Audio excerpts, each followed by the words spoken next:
Hey everyone, Shabby Gamer here, and welcome to Adrenaline's Unbreakable pay-per-view. We've got a cracking card here this evening, lots of championships on the line, and a little bit of grudge match action going on as well. Some good stuff. And we are going to start things off here then with some Cruiserweight Championship action. Will Ospreay takes on Petey Williams. And here we go then. Great way to open the show.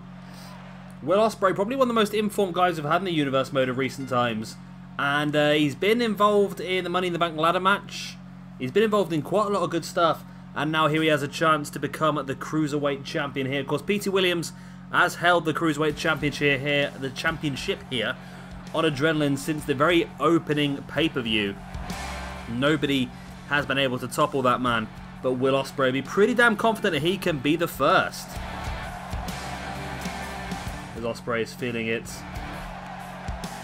I fancy Ospreay in this one, but then again I fancied, who was it in the last pay-per-view? I can't remember who it was now. I'm looking back in the paperwork. Yeah, it was Ricochet in the last pay-per-view, which Petey Williams won. And now Will Ospreay. So if Petey Williams wins this one as well, then he's seriously showing his class. And like I said at this point in time as well, it's vitally important for some of these guys to get themselves these championships because it does guarantee you a place on 2K18. If you're not on the game, you're not guaranteed a spot. However, people like Ospreay, I'm not going to say he's guaranteed a spot, but it'd be a very weird universe mode where Ospreay's not involved, wouldn't it? As the lights drop out, ready for the shiniest man in sports entertainment today, little Petey Pump himself, the man who recently returned for Global Force Wrestling in front of literally tens of fans, none of who actually made a noise. That's not his fault. I quite like Petey Williams. I know PJ Toby's a big fan as well, but it's the TNA crowd or the Global Force Wrestling crowd. They're just not interested, are they? I skimmed through about 3 or 4 episodes earlier this evening while I was having my dinner, and that's how quickly I can skim through those episodes. I went through 3 or 4 while I was eating my dinner. And yeah, just who was it? It was Petey Williams returned, Jim Cornette returned, OVE made their debuts, and Johnny Impact, which is the worst name in wrestling, was a surprise debut as well. Not a single noise was made by the crowd at all the whole way through. Like, if you remember what it was like when, for example, when Adam Cole turned up at TakeOver, the noise of that crowd was immense. TNA, they're all sort of sat there, look at the phones and this, that and the other, and I don't even think the people that turn up for these TNA shows are wrestling fans. I reckon they're hiring extras to sit in the crowd at this point in time. It's really weird. It really is weird. But there you go. Championship action time. Now I know you're thinking, what else is on the card tonight? Well, you know already because you've seen the edit. But we have got next up for you DIY defending their Adrenaline Tag Team Championships against Fenix and Drago. We have got Taya Valkyrie defending her Adrenaline Women's Championship against Alexa Bliss. Kurt Angle gets a bit of retribution when he takes on Big Van Vader. Dalton Castle defends his Intercontinental Championship against Bobby Roode. Kazuchika Okada has put out an open challenge to any member of Hydra to take him on here this evening. Be interested to see which one the guys do take him up on that. Of course, Vader already tied up a match against Kurt Angle. And then, of course, we have our big main event, the Fatal 4-Way match for the Adrenaline Championship. Shinsuke Nakamura versus AJ Styles versus Kevin Owens versus Adam Cole. So, big match this evening. We could see some very, very interesting championship changes here this evening. Or we could see some incredible championship defenses. It's one of those nights where, like I said, you just can't tell what's going to happen. Normally you come into some pay-per-views with an idea of what you think is going to happen, but with Petey Williams defeating Ricochet at the last pay-per-view, I'm not going to discount him at all. Of course, Taya made her debut recently on the roster, win that Women's Championship on her debut. Straight away, Ospreay there with that sunset flip bomb. And Adam Cole debuting recently. Of course, Nakamura did actually pin Cole on Adrenaline last week. Which makes you wonder whether Adam Cole might have enough to pick up the victory here this evening, or whether he's fighting out of his depth. I don't know. I wouldn't say he's out of his depth. I think that's a bit harsh for me to say that in fairness, but I would say potentially there's more to Adam Cole, I think. I think so far in this Universe mode, he's not done necessarily very well. He's lost his place on Octane, he's lost his place in Bullet Club. Now he's having to start on his own, singly on his own brand. And I think things are going to take a little bit of time. Of course, I have been requested a few times down in the comment section, and yes, in 2K18, Adam Cole and Red Dragon will be together as a stable. However, of course, Red Dragon currently my Throwdown Tag Team Champion, so should they retain those belts, then Adam Cole will join them on Throwdown. If they lose the belts, then of course those three will be draftable as a stable. But of course, more talk on the draft will come up as time comes closer. Of course, never roster reveal yesterday. I'm recording this a little bit earlier, so I don't know what the roster reveal is yet, but hopefully it's a big one. Hopefully we get some good new names. I'm looking for some more surprises. The only big surprise so far was TM61, which was a nice surprise. Rick the Model Martel was a new one as well, which was a surprise, but it's someone who we're not 100% sure what to do with. Go on, it's a little task for you guys out there then. If you had to book Rick the Model Martel in SWE, how would you do it? Would you put him as part of a tag team, part of a stable? Would you book him as a main eventer, as an upper mid card, as a jobber? What would you do with Rick the Model Martel if you had the choice? I wanna get your input. Me and PJ Toby have had our thoughts of what we could do with him, but yeah, let me know what you think. Well, let me know what you think that Rick the Model Martel suits. And I won't tell you what I've got in my mind because I want to see if anyone can match what me and PJ Toby are thinking of. But again, what me and PJ Toby are thinking of, everything's just penciled in at the moment until we know the full roster and more details about the game. Then we'll have a more of an indication of exactly what we want to do and how we want to do it moving forward.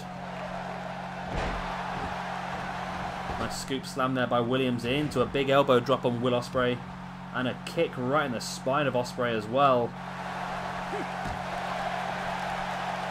Ospreay with the elbow right in the gut, now into the standing Salida del Sol. Ospreay heading up top. There's the red arrow. 1, 2. Oh, only a 2 count. Petey Williams able to kick out. Bit of a surprise there with that big red arrow. You'd think that Ospreay would have that victory, and in fairness, Ospreay has dominated the majority of this match. Does Petey have enough to turn this one round? It would really show some incredible resilience if he did. Stiff, short DDT there, standing in the face of Ospreay right into the mat.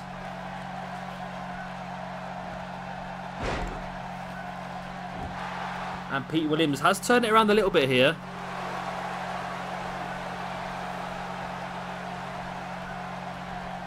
Ospreay's back up, getting around the back of Williams. Went for that Saito suplex. Williams flips out the back. Williams now taking Ospreay up. Sets himself. Here we go, showing his strength. That's of course time when he was with Scott Steiner on TNA as Little Petey Pump. As Williams now lining up. Will Ospreay, a Canadian Destroyer here, could really finish this match off. And there it is, the Canadian Destroyer right on cue. There's the pin by Petey Williams.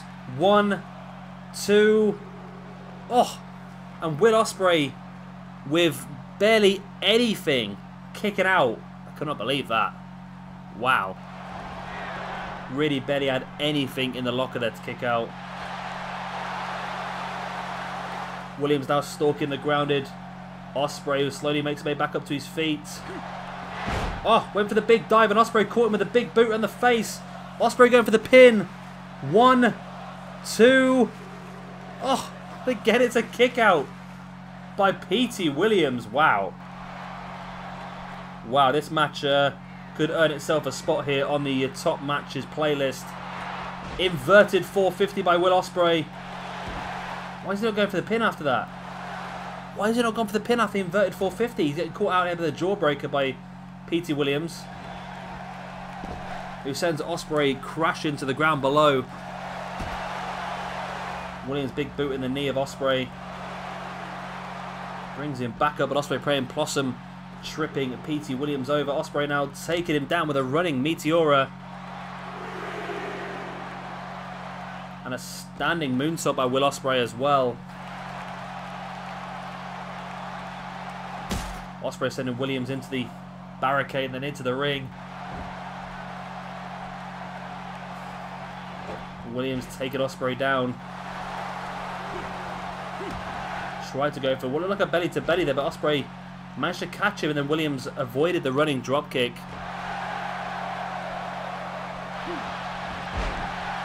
Williams with the snapmare into the drop kick and the spine.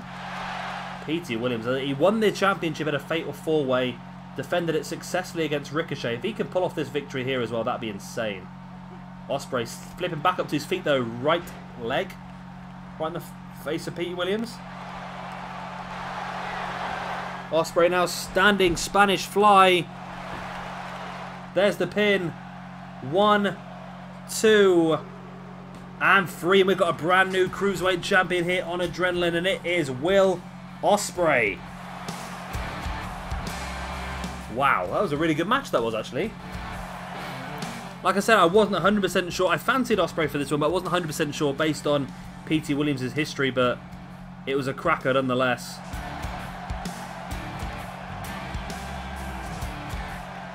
We see a few of the highlights. There's that. Well, there's the Canadian Destroyer. After the squatted vertical suplex. I could not believe that was only for a 2. I don't remember many people that have kicked out of a Canadian Destroyer in my lifetime, I tell you. Standing Spanish fly, though. That was enough to finish Petey Williams off. It was just the straw that broke the camel's back, really. The red arrow, the inverted 450, that big spinning kick to the face of Petey as he come flying down from the top rope. And Will Ospreay finally has some gold. He's been involved in championship pictures left, right and centre so far. And now he has himself some gold in SWE. Well done to Will Ospreay, the first brand new champion of the night. But will he be the only? So next up then we got some tag team action for you. Fenix and Drago challenge against DIY's Tommaso Ciampa and Johnny Gargano. And here we go then, tag team action. Now the reason behind this one is of course that Fenix and Drago as a tag team put together just as a little trial by PJ Tovey. They've had about 4 or 5 matches now and they're yet to lose a single, and they've won every single match they've had together. So it just made sense that eventually they would get this shot at the tag team championships. Of course, again, a bit like Petey Williams, won these belts on the opening pay-per-view, defended them successfully already as well, and this I think is their 2nd championship defense. It's going to be a tricky one here against the Lucha team of Drago and Fenix. I feel like if these two guys don't win the belts and move into 2K18, I've got a feeling that we're probably going to end up changing it a little bit and maybe allowing Drago to go a little bit more solo, and Fenix of course will then probably team up with his brother Pentagon. Bit of a spoiler there if you didn't know that. Pentagon and Fenix are brothers. Their tag team, believe it or not, is called the Lucha Brothers. So yeah, that's pretty I feel like that'd be a nice way to go anyway, I think. But there you go. These two guys, well, this is another one that's caused a bit of debate between myself and PJ Tovey. And again, another one, let's see what you guys want to see. Do you believe that in 2K18 we could better utilise Gargano and Ciampa as singles competitors? Not really feuding, maybe on different brands, just we could have a little bit of a feud maybe, but using them as singles competitors? Or do you think that we should keep them together as a tag team? That's another little question for you guys.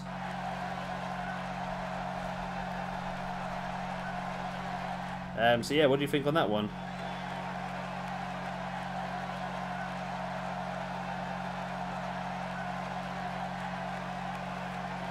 So there you go, there are the Lucha team of Fenix and Drago, and your champions, of course, Johnny Gargano and Tommaso Ciampa, finally going to be on the game, which means they do have... The thing is, this is why I mentioned about keeping them together potentially, is that the attire and music on the game is for DIY, but we can quite easily split them. That's why I said having them on different brands is a better idea, because then the fact they've got the same attire and same music won't probably be an issue, because they won't end up against each other. If they end up in the ring and together, then yeah, it's going to be a little bit more of an iffy one.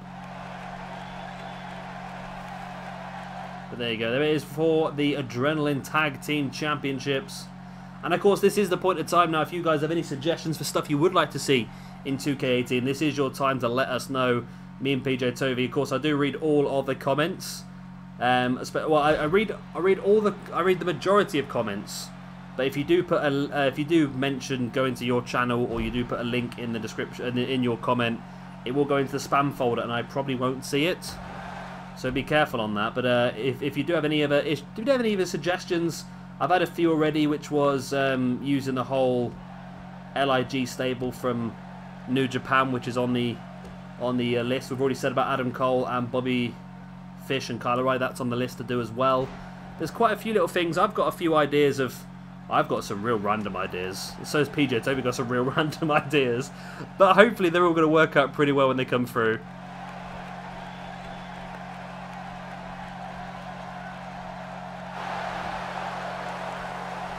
Gargano stalking Drago, and that really didn't work for Gargano at all. Yeah, like I said, Fenix and Drago really an effective tag team at the moment. I'd really like to see Fenix and Pentagon on Carnage. I think they'd be awesome on Carnage. I just feel like Carnage has got that sort of Lucha Underground feel to it. I don't know why. It's an ECW Lucha Underground Combat Zone Wrestling sort of mix. I feel like Carnage might be a little bit different on 2K18. I feel like there's going to be more wrestling aspect to it, and not just all. There's going to be a strong hardcore division there, don't get me wrong, but still there's going to be maybe a bit of a stronger roster. Would be nice over there. Again, we do have plans for a really good roster over there, actually. But of course, things will all be decided when we come around to the draft. I think the way it's going to work is because Carnage is sort of a joint thing between myself and PJ Tovey. And it's a very specific sort of brand. I feel like we might decide who's going to be on Carnage. And then draft who's left. I think Carnage needs very specific people. And then from who else is left, we'll then draft between the two of us to our 4 brands. But Carnage definitely will be a thing in 2K18 anyway. As Ciampa now just stamping on the back of the knee of Fenix. Clever move. Again, just doing damage to the knee of Fenix. Because a lot of these high-flying maneuvers rely on that sort of high-flying maneuverability in the legs, really. So by damaging the legs, you're really taking away a lot of his offense. And Gargano now working on the arms as well. Of course, Gargano using the Gargano escape as a finishing maneuver. Working on the arms and the back and the shoulders is definitely a way to improve his chances of getting that submission as early as possible. Dragon screw again. Gargano now going back to the legs of Fenix, who, as you can see, is struggling. Gargano drop kick to the side of the head, and you know what? Fenix and Drago have been on a great run recently, but it seems like at the moment DIY just have their number. Drop kick to the side of the head there on Fenix by Johnny Gargano. Gargano again bringing Fenix back up to his feet, sends him face first into the turnbuckle. Gargano now. Oh, lawn dart right into the middle turnbuckle pad. And Gargano up on the turnbuckle, taunting to the crowd. He feels like he's done a really good job here, and the match could be over sooner than we think. Fenix, great job there, rolls away from Gargano and allowing Drago to tag himself in. Drago now taking control of Gargano, sends him into the corner. Hoists him up high. Oh, nice. I thought he was going to go for a Frankenstein, but instead turns it into that. Almost like a package.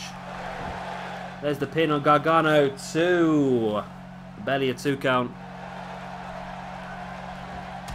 Drop kick to the spine of Johnny Gargano as well, bringing him back up to his feet. And there's the mist by Drago. The green mist right in the face of Gargano into a Spanish standing fly. We've already seen one match end by a standing Spanish fly. I thought we might have seen a second then, but no, Gargano's back up. Must be running solely on just his other senses at the moment. That green mist still burning away his eyes. Gargano taking... Oh, Drago up into that packaged Michinoku driver. Could have gone for the pin there, but decides against it. And now, there it is, the Gargano escape locked in right in DIY's corner. Will Drago tap out? Has the damage been done enough to Drago's neck and shoulders to make him tap out? Or will he be able to break free here? He's very close to the ropes. But he is able to just about wrestle his way free and just knees Gargano in the back of the head and then a right hand into the front of the head as well. Gargano into that neck breaker.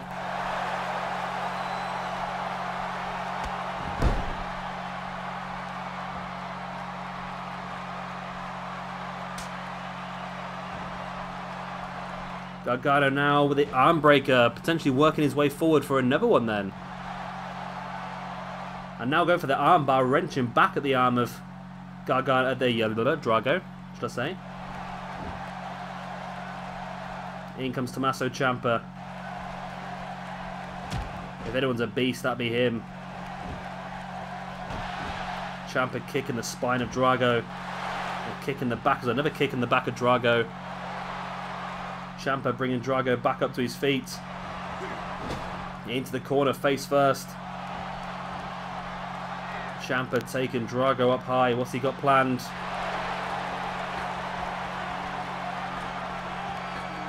Super backdrop, folding Drago in half. Super backdrop. There's the pin by Tommaso Ciampa. 1, 2, and Fenix is there to break it up on the brink of a 2.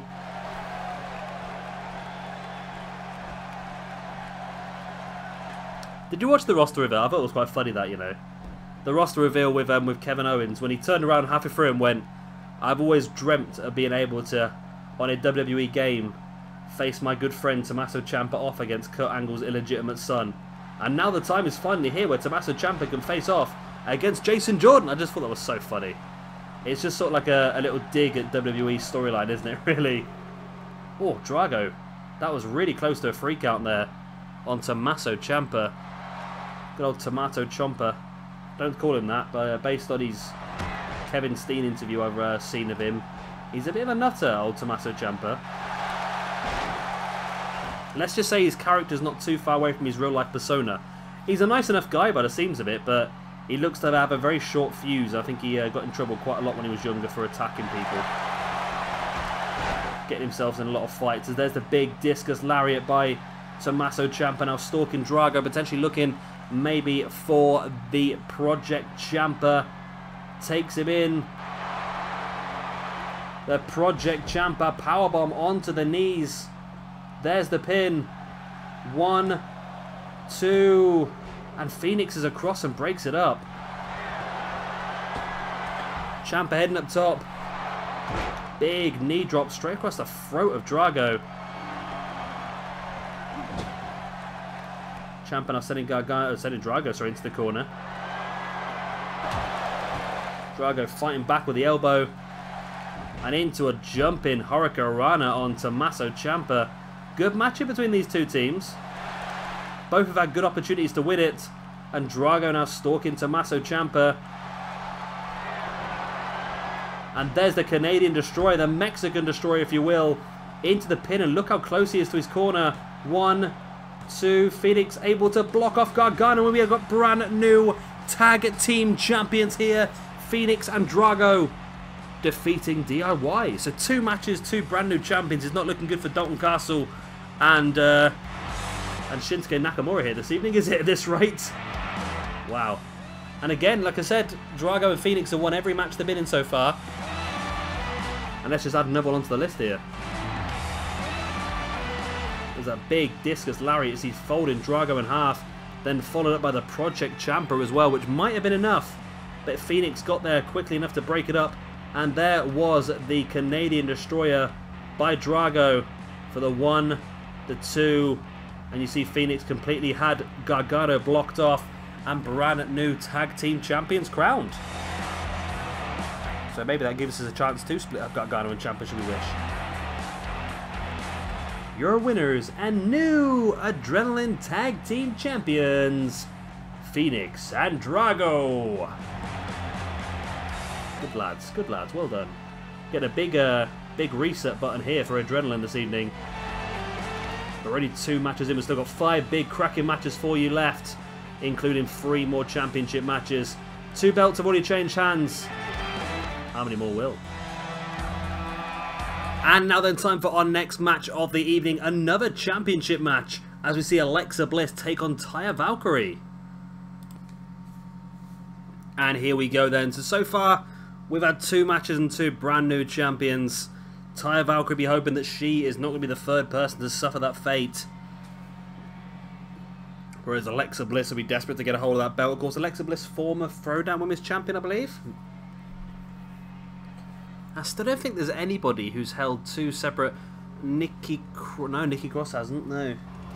Well, Nikki Cross technically did. Nikki Cross held the Showdown Junior Heavyweight Women's Championship, didn't she? So she held an upper mid-card belt and a main event Women's Championship belt, I suppose. But nobody yet, I think, has held 2 main Women's Championship belts. And Alexa Bliss, I believe, could be the first one to do that if she can defeat Taya Valkyrie here this evening.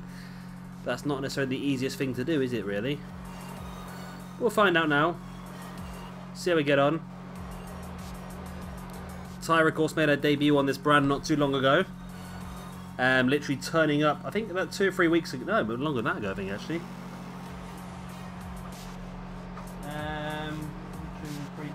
Yeah, 3 or 4 weeks ago, actually. Turned up, made her debut, and won the championship on her debut. It was an open challenge by the current champion, Nikki Cross. Said she had no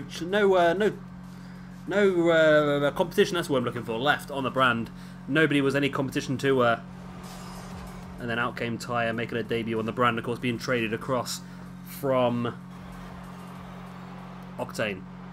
My memory is really eluding me today. It's weird. Why is there a circle of lights up there? That's weird, isn't it? Are they not... Those circle lights must be a little bit higher, actually, on the light rig. Is the game bugged out on us again? Probably, you know. That's the way it is, isn't it? So here she comes in, the women's champion, Taya Valkyrie. Probably one of the best female cores. Well, actually, probably the best female core we've got this year. And I think it'll be important to us, again, to push on and get some better women wrestlers on the new game as well. Because I'm sure that like to bring into our universe mode. Of course, you've got your standard ones. Well, of course, Dakota Kai and Kairi Sane, both members of... I keep calling it Kairi Sane because I'm a football fan, and I know you've got Mane, you've got Sane, who plays for Man City as well. So I'm just pronouncing that based on the footballers. But I believe from watching the Mae Young Classic, her name's actually Kairi Sane. So you've got Kairi Sane, Dakota Kai are both signed up by WWE now. I'd like to use both of those. Maybe... what's happened there? So I've just realised I've got a canvas up at the wall in front of me and it seems to have come right off the wall. I think Toni Storm would be a nice one to use as well. Shayna Baszler's someone that I'm interested in now, I must admit. I think that whole MMA style of women's wrestling, I've never really paid much attention to it before. It's never really popped up. The first person I saw used it was that Daria Bonetto, whatever her name is, in NXT. But I've got some respect for that style. It's pretty cool. So you've got Mercedes Martinez, Shayna Baszler, and a few of the other ones as well that like to utilise that style. So that'll be an interesting one we can have a look at. Again, I think a lot of it, especially early on in the universe mode, is going to be based on who's available. But I'm sure there'll be some people around there creating the Mae Young ladies pretty early on. Like I said, I'm not going to go for all of them. There's a few that have impressed me that we'd like to use. I don't know why. I've never really had any interest in her before, but Lacey Evans, I don't know if it's to do with the whole thing they're putting across, the whole videos about her and her family and her children, this, that, and the other, and really sort of trying to get you more emotionally sort of invested in her. But it seems to have worked somewhat, and I wouldn't be surprised if, of course, we know Asuka's moving up to the main roster very, very soon. So I wouldn't be surprised if we see someone like her get more of a chance now in NXT. That's the main thing as well, because I think the problem been with NXT, and it's great, I think Asuka's been fantastic, but at the same time the women's division's become very one-dimensional down there. And it has been for the last 2 or 3 pay-per-views. It's all been about... Well, it was actually 3 or 4 pay-per-views. It's all been about Asuka versus Ember Moon. Of course, Ember missing the middle one due to an injury. So it's going to be nice to have the likes of Nikki Cross, Ruby Riott, giving more of an opportunity. Even Peyton Royce and Billie Kay. I think Peyton Royce and Billie Kay should move up to the main roster, in fairness. I think those two would be fantastic over on SmackDown. Yeah, I think there needs to be a Women's Revolution NXT, really, just to bring in a lot of new people. And I think this is definitely going to do it. And I wouldn't be surprised if the winner of the Mae Young Classic either becomes the NXT Women's Champion, which if they do, I think it's obvious who's going to win, because only one of those two ladies in the final are contracted. As far as I'm aware, anyway, only one of them's contracted. And, or whether the winner will be put in a championship match, maybe against Ember Moon.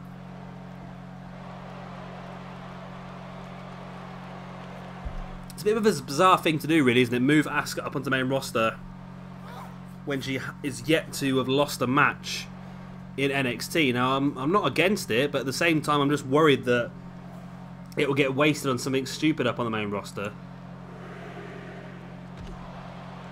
Yeah, I'm very worried it will get wasted on something really stupid in the main roster, but you never know. Shayna Baszler, is she... Okay. La la la la la la la la. Nikki Bella recruited Shayna Baszler to train her in submission wrestling. So Shayna Baszler's actually been training Nikki Bella in certain submission wrestling aspects in 2016. Okay. Yes, there's nothing on her Wikipedia page about being signed up by WWE.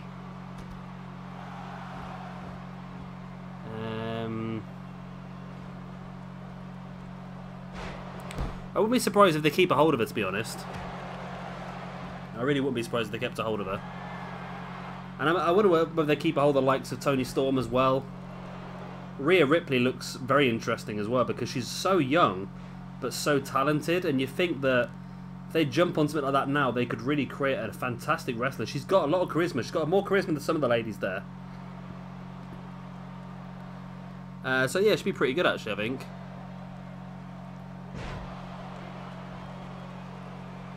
Well, Shayna Baszler is a mix. Her father's German and her mother's Chinese. That's a hell of a mix, isn't it? It's really quite good, though, because I think Germany is quite well known for its MMA. And, of course, China, well known for its martial arts. That's probably why she's done so well in fighting, I suppose, really. Combining those two styles together has been very good for her, I should imagine. Oh, wow, that was nearly a free count there.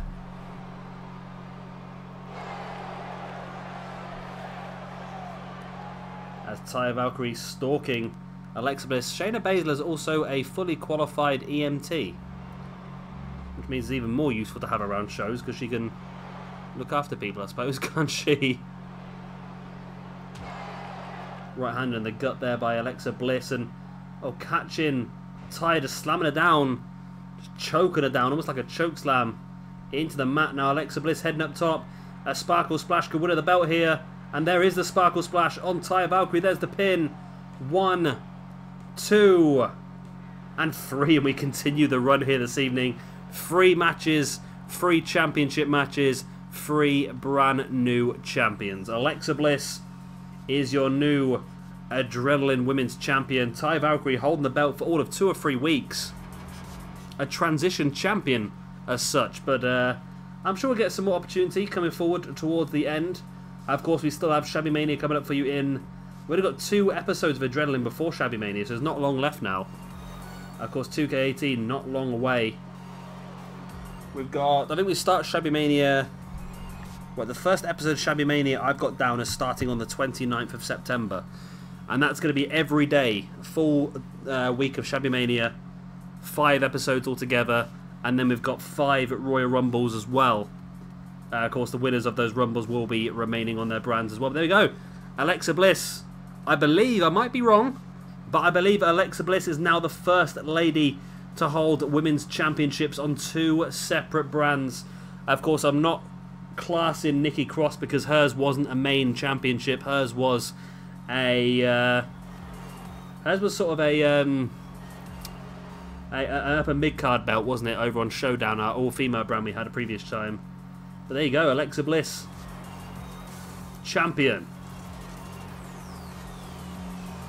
And here we go then, Kurt Angle finally gets some retribution as he takes on Big Van Vader, the man who assaulted him a few weeks back when he was due to have a tag team match alongside Okada. And here we go. So yeah, like I said, it was a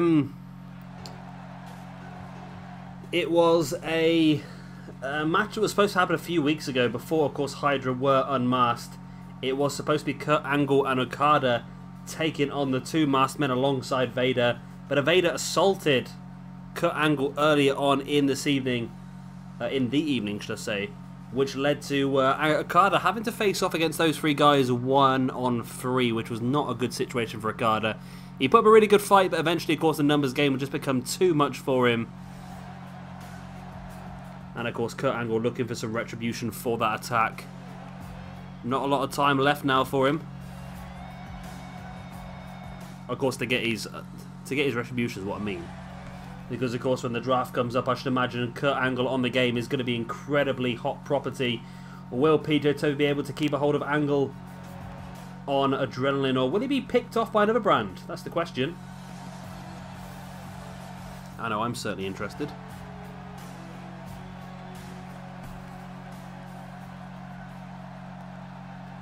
It's time! It's time! It's Vader time! Oh, hang on a minute. Okay. Vader has disappeared. Tatsumi Fujinami walking down the ring in his other. It annoys me when this happens, it really does. It's happening far too often, right? I'm going to skip the entrance. No point in just watching Tatsumi Fujinami walk down to the ring. Here we go then. Big Van Vader versus Kurt Angle. Tatsumi Fujinami at ringside.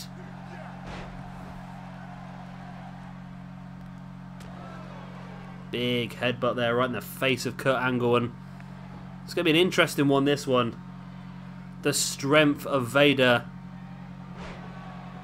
and the wrestling ability of Kurt Angle. If Angle can take Vader's ankle away, which is of course probably going to be his long-term plan, then I think Vader's going to be in a very difficult position, because hitting some of his strength moves without the ability of his ankle is going to be very, very difficult.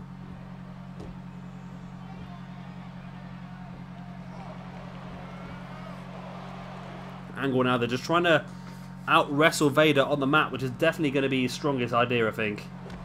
Trying to outpower Vader on their feet, I think, is going to be incredibly difficult to do. Because as soon as you get both guys up, Vader's just going to outpower you just like that.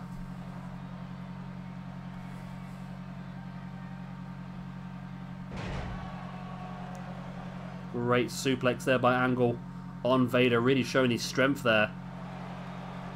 But Vader just still showing big resilience, just fighting back with that right hand in the gut and that big paw, able to take control of the match and just drop Angle flat on his face. Oh, big knee strike to Angle as well. And a running elbow drop. Vader again just bringing Angle back up to his feet via his neck, and then slams him down with a double-handed choke slam.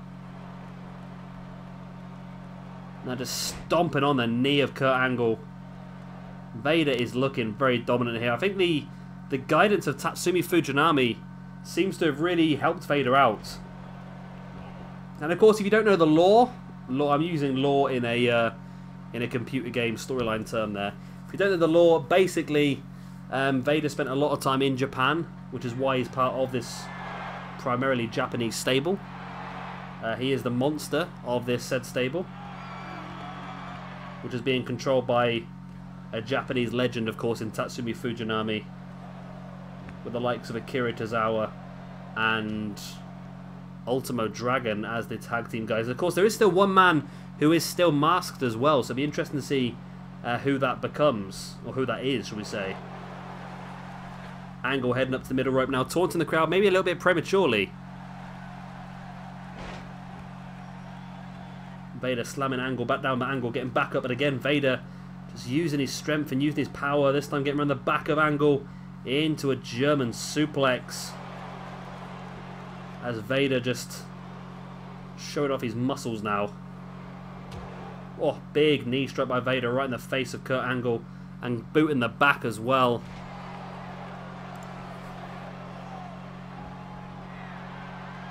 Vader heading up top.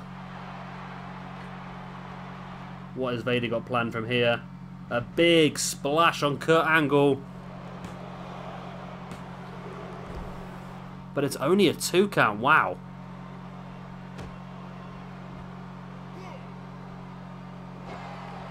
Vader just dropping his body weight across the arm of Angle.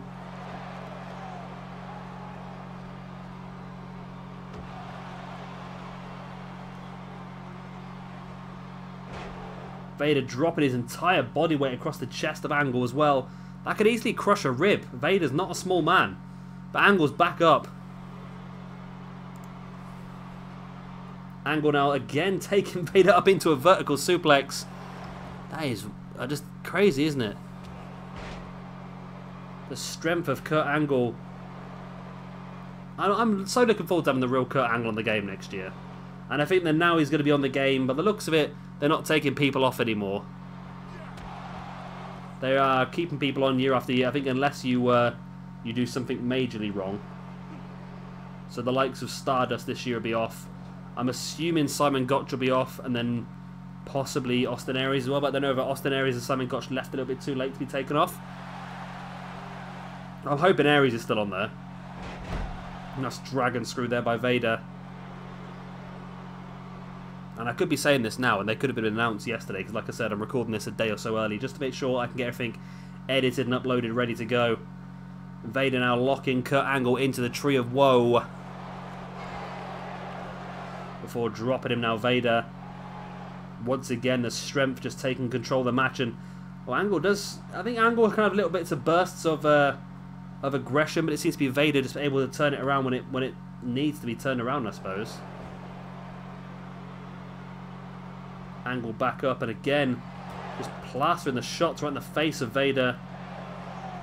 Vader's been busted open, and again, Angle mounting Vader, and Angle's really going for it now.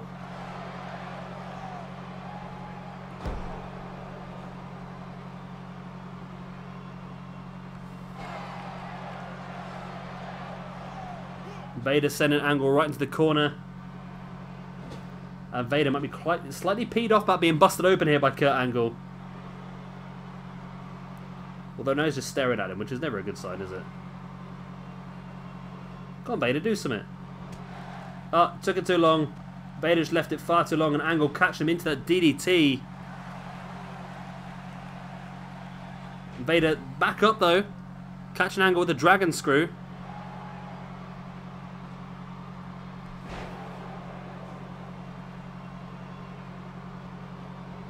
Vader sending Angle into the corner. Oh, big strike.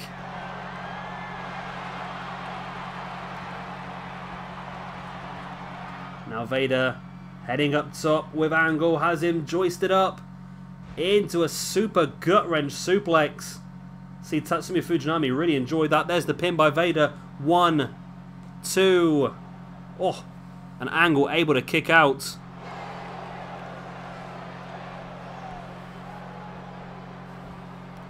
Vader now bringing Angle up to all fours before just dropping him with a double axe handle in the back. Angle taking Vader down. He's down. He's down. It's Vader down. Angle now bringing Vader out the corner, slamming him back first into the mat. I can't imagine that done too much damage, was it really? As Angle locking in a figure 4 leg lock, not his normal submission to go to, but a very effective submission nonetheless. And it is going to weaken the legs of Vader, even if Vader doesn't tap, but Vader is able to roll it over and reverse the pressure into Kurt Angle. Vader now rolling Angle. I don't know how that happened. Vader's going for a pin now instead.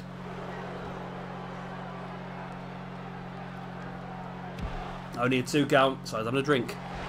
Vader, big headbutt right to the back of the head of Angle. Now Vader heading up top once again. We've already seen one big splash. He went for another one, and oh, Angle catching Vader with the uppercut. Vader came down hard on Angle's hand then, and that could have knocked Vader out there, really. And it plenty well did as well. Vader, the architect of his own downfall, went for a big dive. Angle catched him with a big uppercut mid-air, and it was enough for Vader to go out. It was a bizarre match, wasn't it? A very bizarre match. Very well fought out, and Angle really showed his resilience. Angle really showed his resilience as getting absolutely hammered for large portions of that match, but able to turn it around and pick up the victory here over Vader. And here is our next match then for the Intercontinental Championship. Dalton Castle defends against Bobby Roode. And here we go. Looking forward to this one as well. Very interesting match. Dalton Castle, of course, winning the belt at the previous pay-per-view, defeating... It was a Fatal 4-Way, wasn't it? Was it Fatal 4-Way? Checking the paperwork.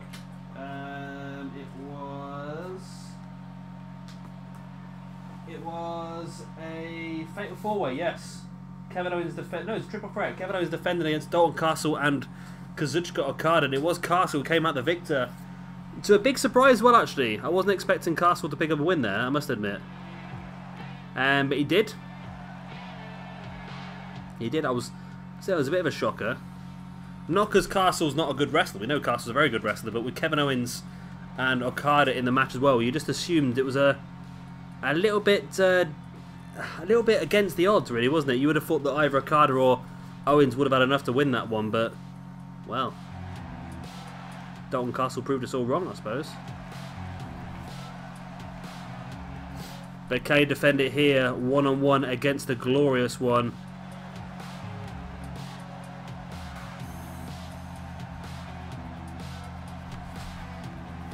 I read a story the other day, actually, and I don't know how much this is true, but apparently it comes from a very trusted source.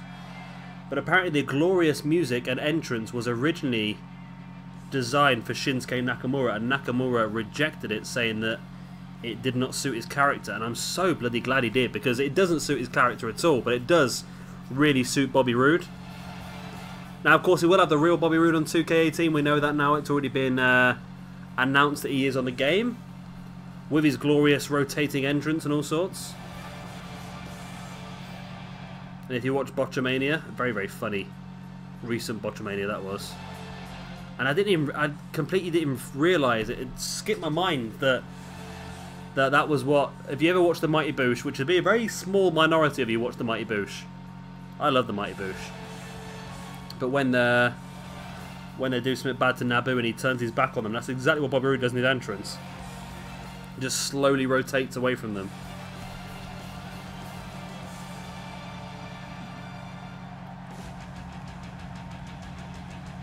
So we go then, Bobby Roode, his opportunity here to make himself the Intercontinental Champion. Based on what's happened so far,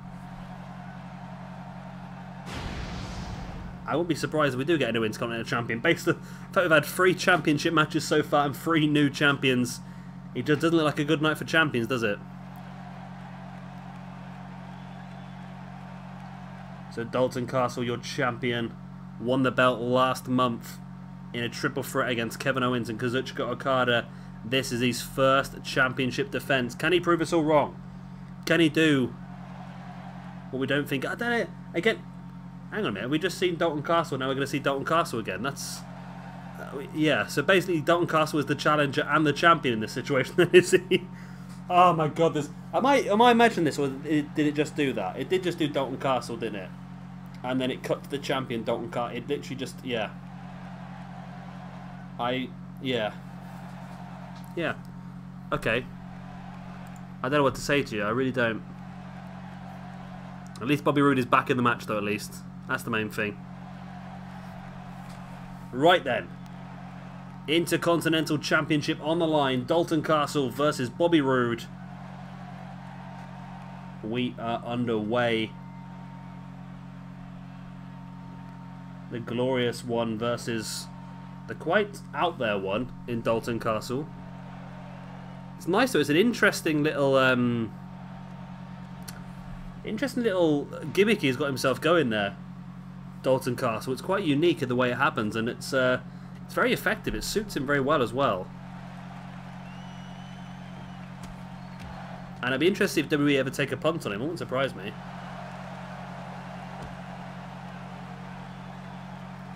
That's the end of my drink. Bobby Roode then stalking the grounded Dalton Castle, slamming him arm first into the mat. And now just pinching away at the shoulder of Castle. Now, Bobby Roode's moveset is still something that's very much up for debate in WWE. He seems to have changed it quite a few times, just trying to find something that works for him. I like him with a crossface, I must admit. Of course, the crossface that he started using a few years ago in TNA when it was all down to... Was it the... Oh, what was that called? The Bound for Glory series, wasn't it? And if you won by submission, you got extra points. And that's when he started using the crossface as a finishing maneuver, just to try and get himself a few extra points. Yeah, I'm sure it was. But of course, since he used to use the Roode bomb over in TNA, of course, which is a Death Valley driver, which nobody in WWE is allowed to use a Death Valley driver, are they? Because of course, John Cena's patent on the move, shall we say? So then he moved to this glorious DDT, which I'm not a big fan of using the DDT as a finishing maneuver. It's effective. It's a decent DDT. Don't get me wrong. It is a pretty decent DDT, but still, I'd be happy if he used a proper move. I'm not saying the DDT is not a proper move, but it's a move that I don't think should end a match. But there you go. That's my opinion anyway. Big spear there by Bobby Roode, taking Dalton Castle down. So his Castle thought he had some control in the match. Yeah, it just popped up on my Twitter beside me. Now, I've seen quite a lot of this over the last year or so. I never really put two and two together, but Kalisto and Sasha Banks spend a lot of time together. I wonder if they're going out of each other. Or dating, if you want, in America. Which they're always pictured together in random places. They're both on the beach together at the moment. Bobby Roode now working on the knee of Dalton Castle, that's the word I'm looking for. Of course, Dalton Castle is quite a show-off style wrestler, whereas Bobby Roode more of a ring general, more of someone who's going to try and work individual body parts down and cause damage to them one by one, whereas Dalton Castle's just there to, I'm not say just there to look good, it's not just there to look good, is he? He's very effective in what he does, but he's a bit more dynamic in what he does. Castle now elbows right across the shoulder of Bobby Roode.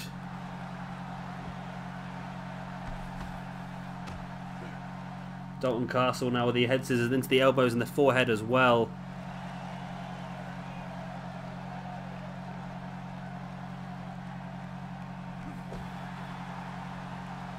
And a big kick right in the gut of Bobby Roode. I would just like to say actually quickly that Kalisto's married, so I don't think that is his. I don't think he is going out with Sasha Banks.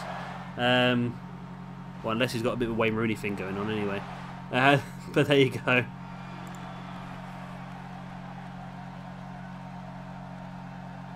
Armbreaker there by... Oh yeah, because Sasha Banks is going out with that Mikaze, isn't he? Who's the... Isn't he a seamstress in NXT, I think, or something along sort of lines. And she got married recently as well, didn't she? She doesn't like wrestling fans, Sasha Banks, does she? She got married. Oh, this is the pump handle drop, which he used a few times, didn't he, earlier on in his WWE career as well. There is the glorious bomb. And you know, for a 2 count. Yeah, she recently got married, didn't she, Sasha Banks? And she said she kept it all a secret because, in inverted commas, she knows what the wrestling fans are like. Which I thought was a bit of an insult, really. I don't think she really likes the wrestling fans, does she? There's the glorious DDT by Bobby Roode, and we can have a brand new Intercontinental Champion. There's the pin. 1, 2. Oh. Oh, Dalton Castle kicked out. Dalton Castle kicking out here.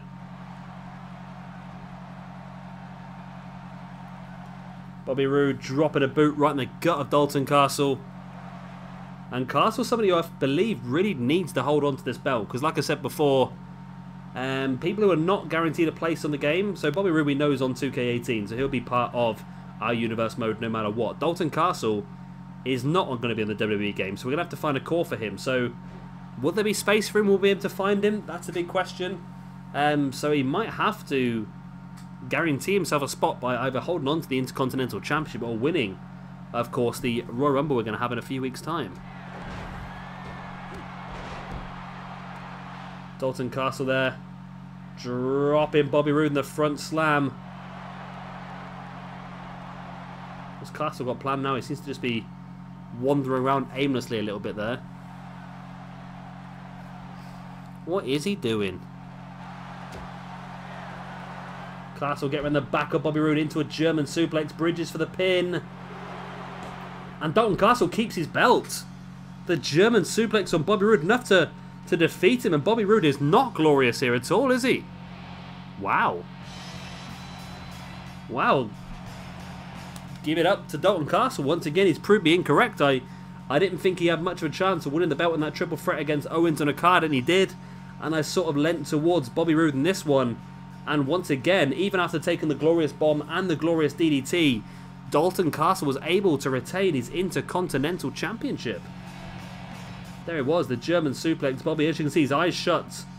He was out of it and then stayed down for the 3 count. There we go. Dalton Castle victorious against the Glorious One and successfully retains his championship. Nice. There we go. Dalton Castle victorious. And for the first time tonight, we do not have a new champion. And here we go then with our next match of the evening. It is going to be Kazuchika Okada's open challenge to any member of Hydra. Who is it going to be? First off, of course, it is Okada. Things have been going pretty crazy with him recently. I don't think he even realises how he's got involved in this whole situation. Literally just being assaulted from behind on several occasions, then ended up in a 3-on-1 match against the Masked Men, who eventually unveiled themselves as this Hydra stable with Tatsumi Fujinami as the leader, and the likes of course, Akira Tozawa, Ultimo Dragon, and of course the monster Vader as their henchman. But of course, Vader has already been vanquished here this evening by Kurt Angle, and I'm sure Okada will be looking to vanquish whoever makes their way out to the ring right now. Who is it going to be? Who is going to take up the Rainmaker Kazuchika Okada's challenge?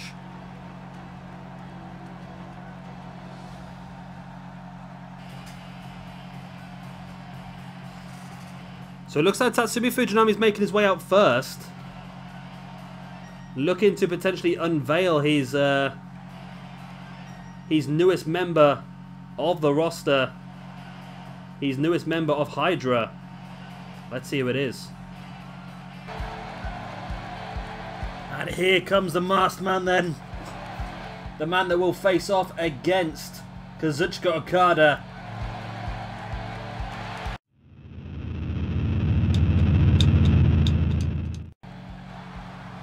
Oh, and here we go then. After the little transition, we have the Unmasked Man, who is Shibata, joining Hydra. Wow, that is a big, big maneuver from Hydra, bringing in a strong style, hard-hitting. This is a real difference maker here for Hydra, and I feel like Okada might be regretting his decision instantly in challenging any open member of Hydra, because he's had no chance to prepare for his opponent. He didn't know who his opponent was going to be. Of course, the other members of Akira Tozawa and Ultimo Dragon, both cruiserweights, he knew it wouldn't be Vader because Vader was tied up with Angle. So I don't think he's really prepared for a man like Shibata, but that's what he's got. Katsura Shibata. And I do apologise because chances are the majority of my Japanese pronunciations are absolutely probably awful, aren't they? But there you go. Kazuchika Okada versus Katsura Shibata. It's coming up next, as Shibata takes off his sheep mask, as you do. This is a match I can really get behind now. This is going to be a cracker.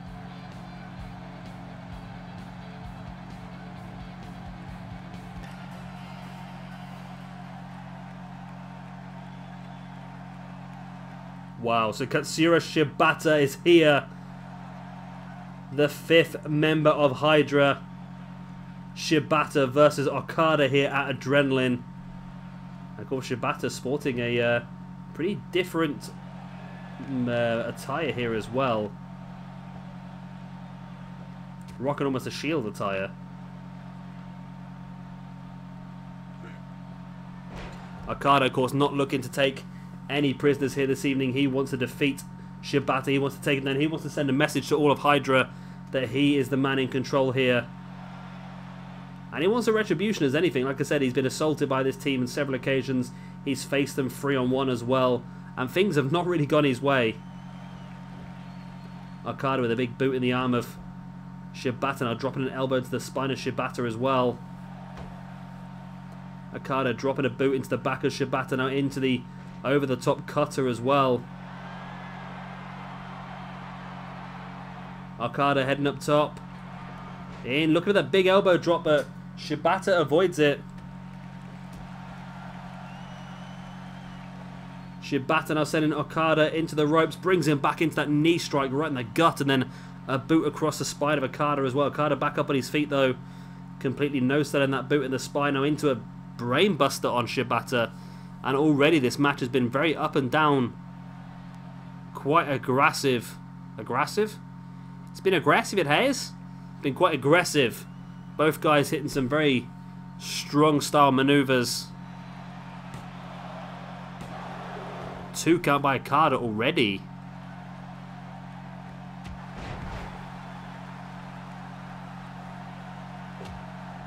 Boot in the spine there by Okada, now slamming the arm of Shibata into the mat, bringing Shibata back up.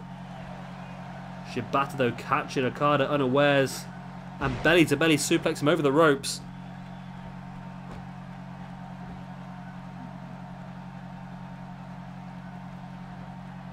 Shibata dragging Okada into the middle, then boots right in the face. That last one just launching Okada off his feet, and Shibata springboard elbow drop.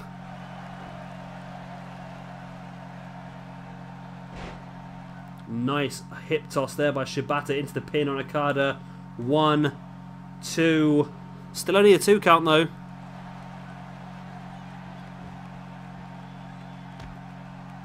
Shibata locking at the head scissors, just elbows right in the head of Okada. And as this match has gone on, Shibata's taking more and more and more control of this. Oh, dragon screw by Okada though. There's the pin.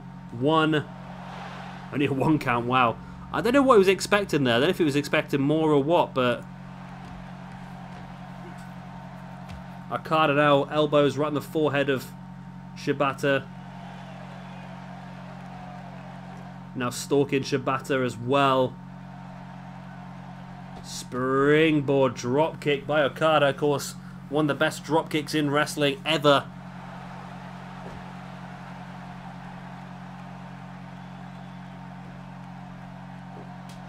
Big overhand chop there to the back of the head of Shibata by Okada. There's the pin. 1, 2. Still only a 2 count. It's getting closer for both these guys though.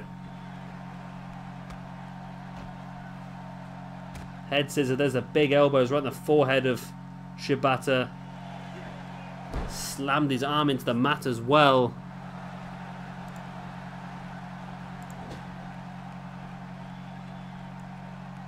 Okada taking Shibata up onto the middle turnbuckle, brings him out into that neck breaker.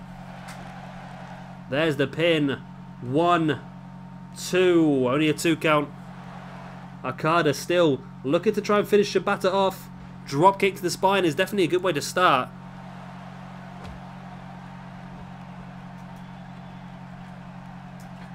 Okada up into the middle rope, stalking the grounded Shibata.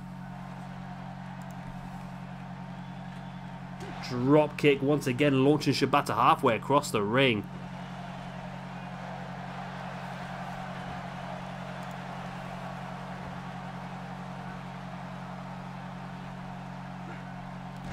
Okada dropping an elbow right in the spine of Shibata as well. Shibata gets taken up by Okada into a tombstone pile driver. That could be game, set, match there already, you know, but no. Okada not finished off there, wants to add insult to injury. Okada stalking Shibata. What is this? What's happened to Okada's Rainmaker clothesline? He's replaced it with that clothesliner trio combination.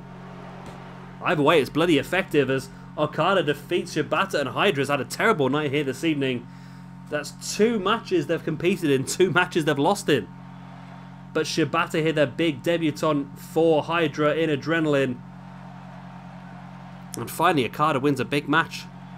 He wins a match at a pay-per-view. Wow, there you go. There you bloody go. Okada finally won something big. And that's going to give him the ranking points he needs to potentially push himself towards, I don't know, maybe even looking at the Adrenaline Championship for Shabby Mania. Of course, the time for Shabby Mania is quickly approaching, only a few weeks away. There was that draping neckbreaker from the middle rope there by Okada on Shibata. There's the pin. 1, 2, only a 2. And then it was this combination of clotheslines. I don't know where he got that from, because he does have the Rainmaker clothesline set as a finisher. He's been using that Rainmaker clothesline for a long time. I've not changed it, so I don't know where he got that combination from, but either way it was effective, and he picked up the victory. Based on the way this game's been working this evening, though, there's been a lot of bugs. Nothing too bad, just a few visual bugs. We saw the Dalton Castle one earlier. I wonder if it loaded the wrong move into his moveset. It's quite possible the game could do that. It is pretty poor, isn't it, in fairness? But I'm sure we'll find something out. Anyway, main event time. And here is that main event. Kevin Owens, AJ Styles, Adam Cole all challenge for Shinsuke Nakamura's Adrenaline Championship. And here we go then, the big finale of our show.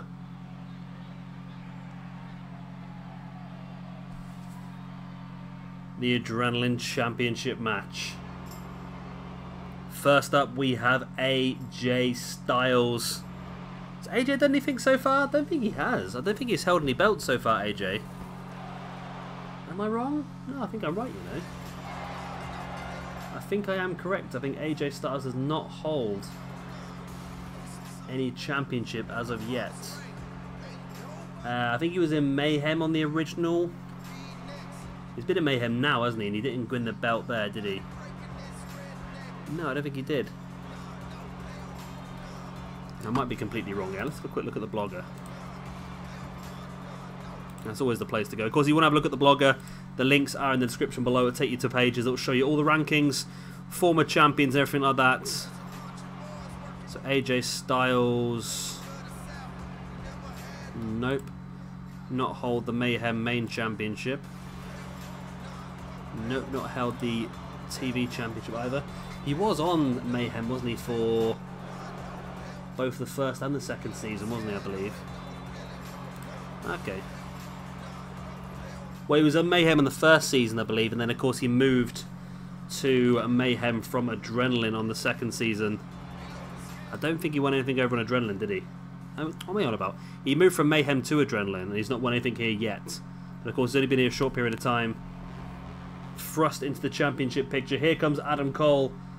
Fresh off his debut last week, only a few days ago, when it was announced that he would be part of the Adrenaline roster and part of this championship match as well, when we had Adam Cole teaming up with Kevin Owens to take on AJ Styles and Shinsuke Nakamura. Of course, it was Nakamura picking up the pinfall victory in that one over Adam Cole, which was probably not going to go down too well for Adam Cole. It might sort of dent his confidence somewhat, but he should be okay. In theory, he should be okay. But Adam Cole here, looking very confident now. Is it all a front? That's what I'm saying. I don't know. I think Adam Cole's just someone who's just naturally... Is confident the right phrase, or is it cockiness? There's a fine line between confidence and cockiness. Confidence can be very beneficial, Cockiness can catch you out.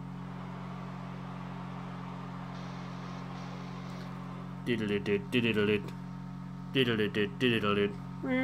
Owens. Good old Kevin Owens, former Intercontinental Champion here on this brand, and former Throwdown Champion as well. Nobody has yet won 2 main event championships in this universe mode. Kevin Owens could be the first man to do so. Can he do so? That's the big question.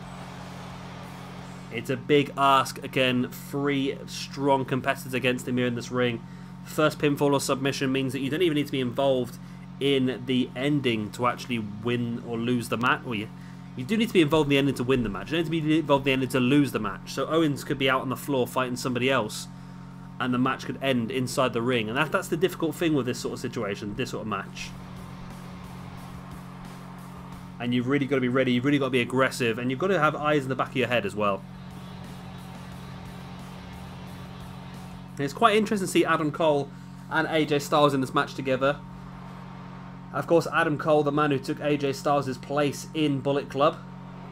But I suppose we're on an even playing field now, as Marty Skull's taken Adam Cole's place in Bullet Club as well. So that's a bit of a weird one, isn't it? And it's so cool to see Adam Cole at NXT as well. I've not actually watched any NXT so far since TakeOver, so I'll have to have a bit of a sit-down to binge watch of that soon. But of course, at the moment, I'm just concentrating on getting as much of this SWE Universe mode up for you as I can, because, of course, the next 2 months are quite big for me. I've got brand new FIFA coming out in a couple of weeks' time, of which we'll be doing some stuff on that.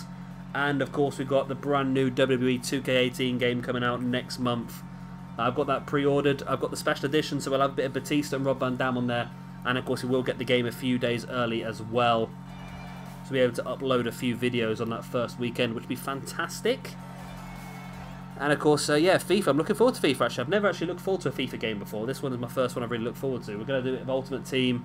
We'll probably do a bit of a career mode in there as well. We'll do the journey mode. We'll do everything in there, I think, this time.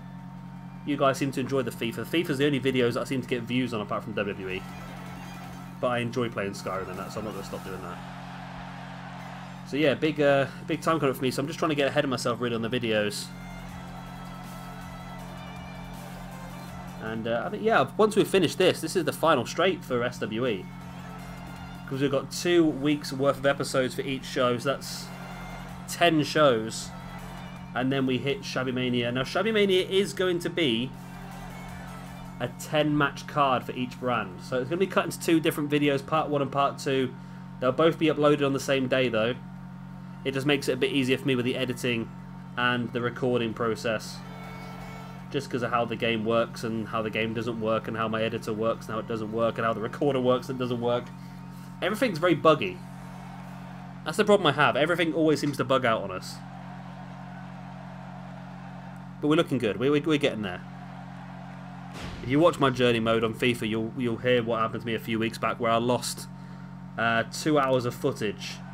Just about to finish off the video and say goodbye when my editing program, my recording program crashed. And if it crashes during a recording, you lose everything. So 2 hours.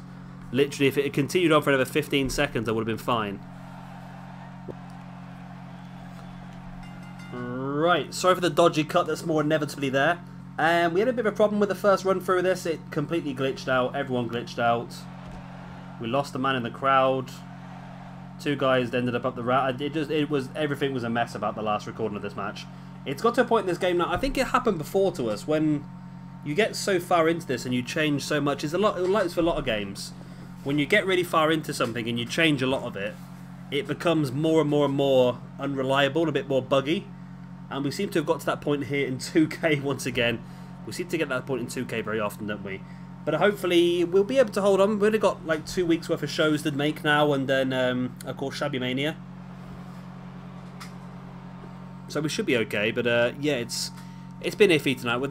Of course, we saw the Hydra entrance earlier where Vader didn't turn up, and it was just Fujinami making his way to the ring. We saw the whole Dalton Castle Championship announcement thing earlier on where he was the challenger and the champion, which is a very bizarre thing as well. The whole thing's been pretty weird tonight, hasn't it? But hopefully we can get a good match here between these 4 guys. You have to get a good match. They're 4 of the top wrestlers in the entire world. There's no way we can't get a cracking match here, surely. Steel chair right to the spine of AJ Styles by Shinsuke Nakamura. And of course, as all Fatal 4 matches are, they are no disqualification, no countouts. But pinfalls and submissions must take place inside the ring. As now Adam Cole taken out AJ Styles with the steel chair as well. Cole flying at the back of that backdrop by Kevin Owens and catch with a running knee strike. Gotta love a good running knee strike in the face, haven't you? It's always the best way forward. Nakamura sending Adam Cole face first into the post, and again just pinging his face off the post as AJ Styles taking Kevin Owens down and taking Shinsuke Nakamura as well. And of course this early part of the match is just about causing as much damage as you can to your opponents, and then it starts to get a bit more tactical. You've got to have eyes in the back of the head, like I said earlier on. You've really got to know what you're doing. You've really got to be aware of everything that's happening, because you could be out the side doing damage to someone and doing an effective job for the match. But then inside, the strangest, silliest, stupidest ending could be happening. And unless you've got the eyes in the back of your head, you might miss it and end up losing the match while having done nothing wrong.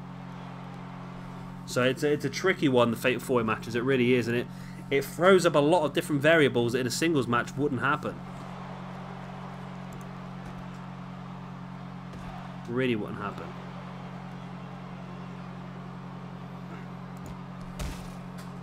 Neck breaker there by Adam Cole, and went to try and take down AJ Styles, but completely missed him.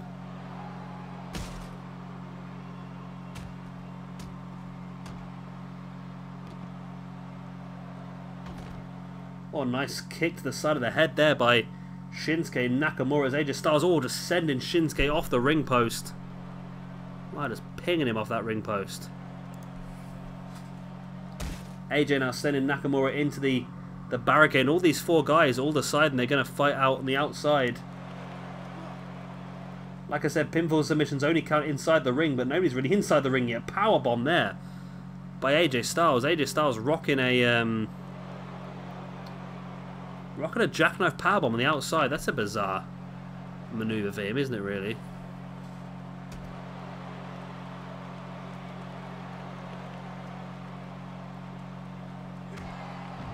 Adam Cole's the only man up on his feet at this point in time.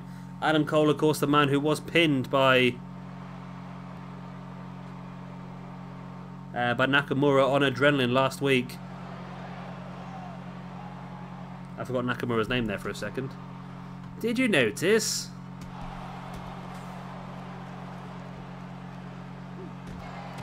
There's still all 4 guys just continuing this assault on the outside. Surely 2 are going to have to go in the ring at some point and try and finish this match off.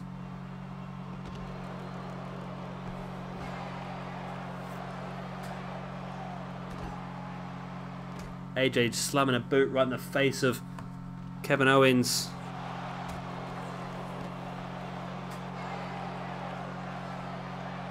Oh. Adam Cole really taking the mick there. Did a bit of a suck it maneuver there towards Shinsuke Nakamura, and Adam Cole slamming AJ Styles' face off the ring post, and Adam Cole is the only man up on his feet now. And now Adam Cole sending Kevin Owens off the ring post as well. And Adam Cole realised that he needs to be in the ring to win this match. AJ Styles in the ring now as well, as is Nakamura. AJ Styles taking Nakamura up into that jackknife powerbomb, rolls it through into the pin as well. 1. Oh, and Adam Cole's there to break it up. AJ Styles getting around the back of Adam Cole now and dropping him face first.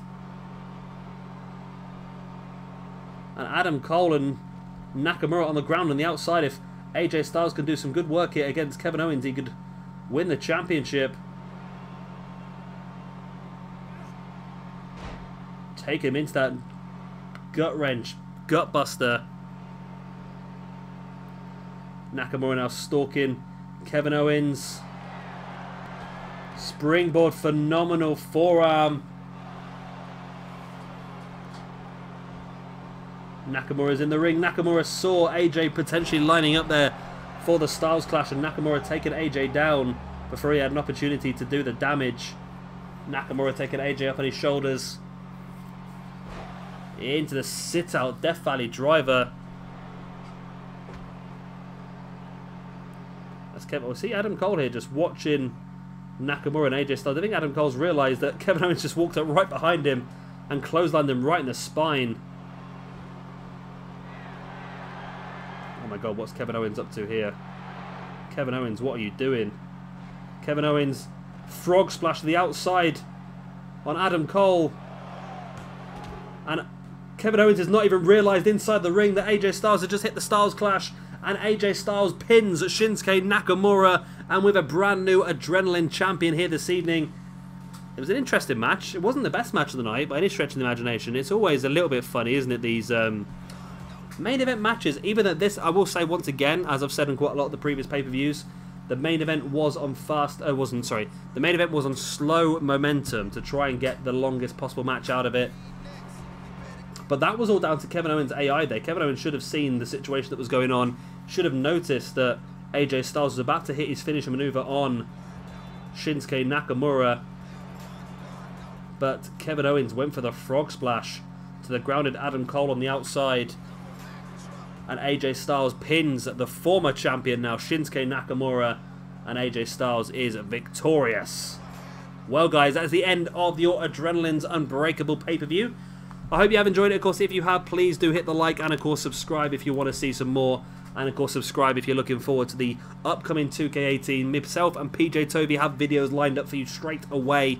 We're hopefully going to get a draft up within 24 hours of the early release. Now, of course, the early release means that I'm getting it 3 days early because I'm pre-ordering the special edition. So I'll be getting it 3 days before normal release. So if you're looking forward to it and you haven't got it yet, you know exactly where you can watch some top-notch action. I've been Shabby Gamer, thank you very much for watching, and I'll see you in a couple of days' time for our next episode of SWE Mayhem. Bye.